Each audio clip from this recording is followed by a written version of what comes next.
आता पेनिसिलिन आहे ना मित्रांनो, हे एक प्रतिजैविक आहे किंवा अँटीबायोटिक आहे.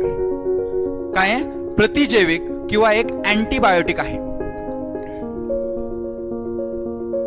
काय सांगा? पेनिसिलिन. आणि मित्रांनो, हे प्रतिजीवक किंवा अँटीबायोटिक जे आहे तर हे काय करतं? सूक्ष्मजीवाच्या वृद्धीला थांबवत असतं. सूक्ष्मजीवांच्या वृद्धीला किंवा वाढ्याला थांबवतं अशा प्रकारचं हे अँटीबायोटिक आहे. कोणतं सांगा मित्रांनो? पेनिसिलिन. आणि मित्रांनो, हे पेनिसिलिन जे अँटीबायोटिक आहे ना, हे सगळ्यात अगोदर जगामध्ये अलेक्झांडर फ्लेमिंग या तज्ञानं शोधलेलं आहे. कोणी? Alexander Fleming. व्यवस्थित लक्षात घ्या मित्रांनो. सांगा कोणतं तज्ञ?